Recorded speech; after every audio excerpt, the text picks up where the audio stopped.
কোনোভাবেই গুমের ভিকটিম যে পরিবাররা আছে বা গুমের যারা ভিকটিম আছেন সরাসরি, তারা এখানে কোনো ন্যায় বিচার পান না। এই ধরনের একটা পরিস্থিতিতে আমরা দেখেছি অতীতে আওয়ামী লীগের সময়টাতে আমরা যারা আন্দোলন সংগ্রামের সাথে ছিলাম, আমরা সকলে মিলে তখন বলতাম যে বাংলাদেশে গুম একেবারেই বন্ধ হয়ে যেতে হবে।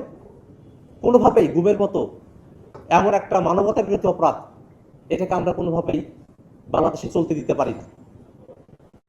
কারণ কিন্তু অন্তর্বর্তীকালীন সরকার গুমের বিষয়ে আইনটা করেছে, কিন্তু সে আইন থেকে ভালো একটা আইন করা হবে, মানবাধিকার কমিশনের যে আইন, তার থেকে একটা ভালো আইন করা হবে।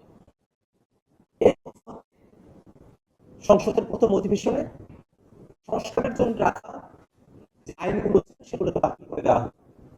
শুধুমাত্র মানবাধিকার কমিশনের আইনটা না, গুম কমিশনের আইনটা না, বরং বিচার বিভাগ সম্পর্কিত যে অধ্যাদেশগুলো ছিল সেগুলো, অর্থাৎ সংস্কার হতে পারে বেসিক যে বিষয়গুলোতে, মৌলিক বিষয়গুলোতে সংস্কার এবং মানবাধিকারের পক্ষে যে আইনগুলো ছিল, প্রত্যেকটাকেই সেই সময়টাতে ল্যাপস করে দেওয়া হলো।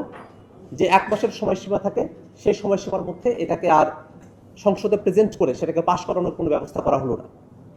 ওই সময়টা থেকে আমরা সংসদে বলেছিলাম যে আপনারা যে মানবাধিকার কমিশনের অধ্যাদেশটা পাশ করছেন না, গুমের অধ্যাদেশটা পাশ করছেন না, সুপ্রিম কোর্ট সচিবালয়ের অধ্যাদেশ, বিচারপতি নিয়োগের যে অধ্যাদেশ, সেগুলো যে পাশ করছেন না, কেন সেটা? তখন সরকার দলের তরফে বলা হয়েছিল যে আরো ভালো আইন নিয়ে আসা হবে, এই কারণে আমরা এখন এটা করছি না। তখন কিন্তু আমরা তাদেরকে বলেছিলাম যে আপনারা এই সময়টাতে এই আইনগুলোকে অ্যাজ ইট ইজ, যেভাবে আছে সেভাবে আপনারা এটাকে পাশ করে নেন অধ্যাদেশগুলোকে। যদি পরবর্তীতে আপনাদের মনে হয় যে কোনো একটা জায়গায় সংশোধনী দরকার আরো বেটারমেন্টের জন্য, তখন আপনারা সংশোধনী নিয়ে এসে সেগুলোকে করিয়েন। কিন্তু তারা সেই যুক্তিটাও তারা সরেন নেই, তারা সরাসরি সেগুলোকে বাতিল করে দিয়েছেন, সেগুলোকে আইনগত কর্তৃত্বের বহির্ভূত করে দিয়েছেন। তাদের উদ্দেশ্যই ছিল এটা, যাতে করে তারা তাদের মতো করে আইনগুলোকে তারা নির্ধারণ করতে পারেন, আইনগুলোকে তারা লিখতে পারেন, এবং আমরা তাদের কাছ থেকে সেটাই দেখলাম।